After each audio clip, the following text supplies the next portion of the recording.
Okay, so these are going to be your 8-3 geometry, the notes the trigonometry today. You've done this before. We did it back in Algebra 1 together. Just don't forget this shortcut to remembering your sine, cosine, and tangent. So SOHCAHTOA, and then we also told you some old hippie caught another hippie tripping on acid.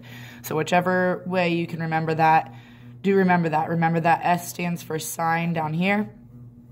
O stands for opposite.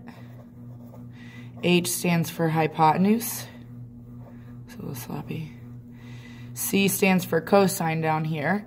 And that has your adjacent side over your hypotenuse. I'll just connect that to there.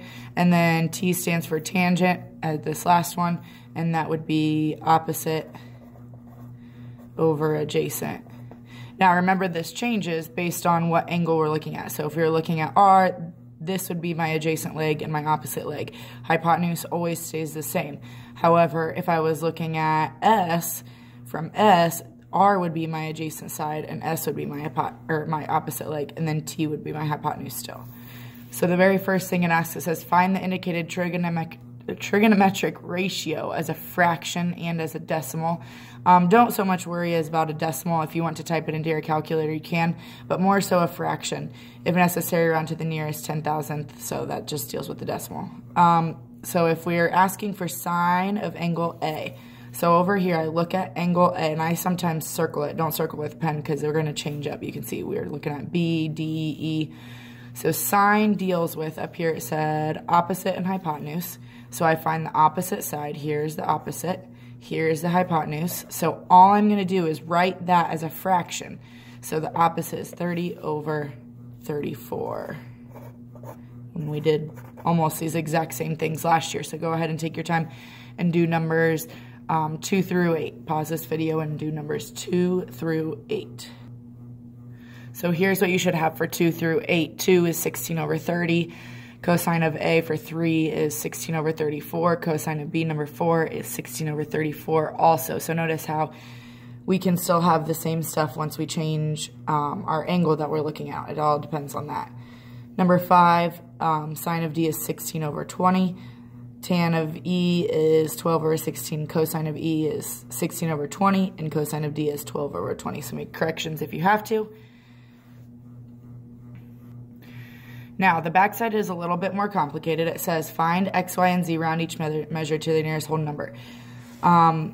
This is how they're finding x for this very beginning one, because they knew, hey, we've got a triangle. It adds up to 180. I have 58 and I have 90. So they took that away from 180. Well, pretty much what they did, I guess, is they said, okay, if I have 90, then 58 and x should add up to 90. And that's why they did that. So x is 32, but you could do that with 180 also.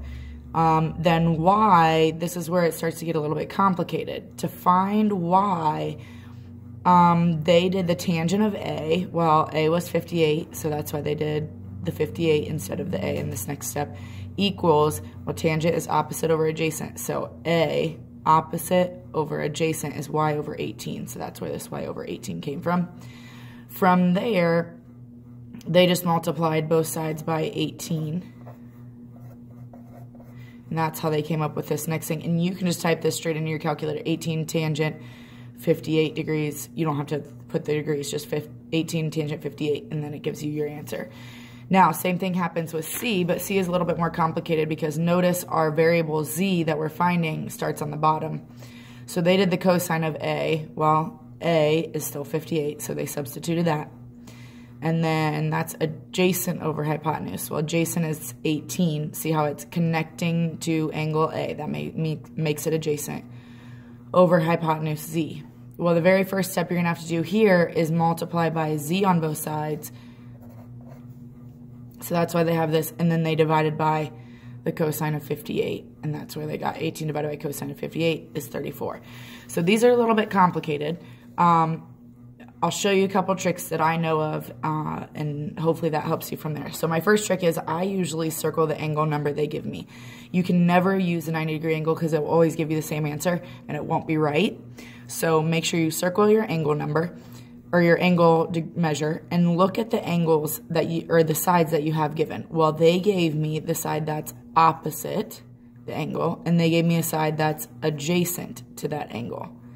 So I set this up. If it's opposite and adjacent, that's going to be tangent. So tangent 28. Always do tangent, cosine, sine of your angle measure equals, that's another clue, always do tangent, cosine, and sine of your angle measure equals opposite x over adjacent 32. So I would just multiply by 32 on both sides, and from there you can just type that right into your calculator. Give me a second, I'm gonna have to do that.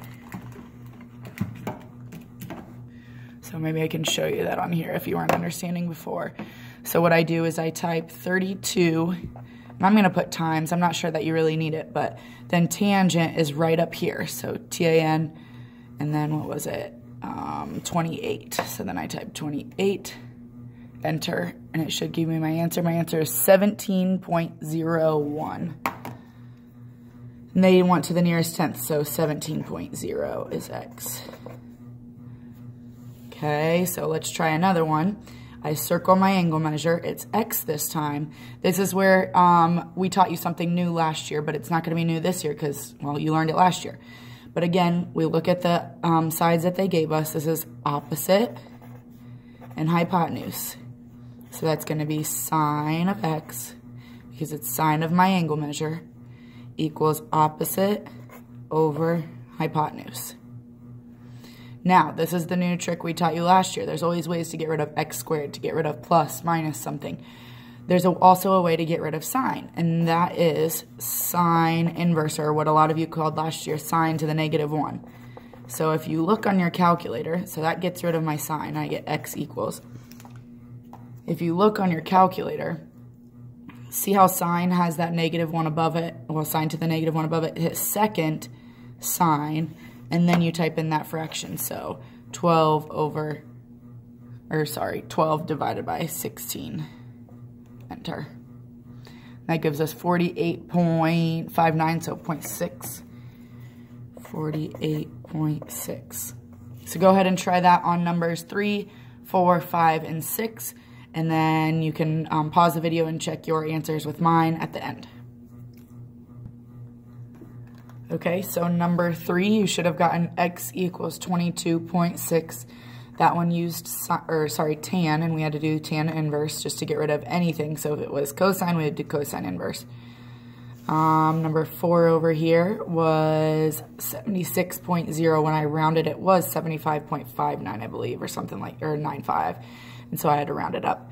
And again, that was tangent. Number 5 down here was a little bit tricky because don't forget when you have 16 divided by x. If you have 16 divided by x, to get rid of this fraction, you have to multiply by x. And then I got x sine of 40 equals 16, so I divided by sine of 40. You can type that straight into your calculator. 16 divided by sine of 40, 24.9. And then number 6, same thing. It was dividing by x, so you had to multiply by x. So you get x cosine of 64 equals 15, divided by cosine of 64, and I didn't even cross that out, so not a big deal, but they do end up canceling out. So 15 divided by cosine of 64 is what you type into your calculator and get 34.2. So homework is in the book. Make sure you're getting to work on that. Sorry that I am not here again today. I'm going to try to get back as soon as possible. Unfortunately, I came down with the flu, so that's fun. Please be respectful to the whoever you may have.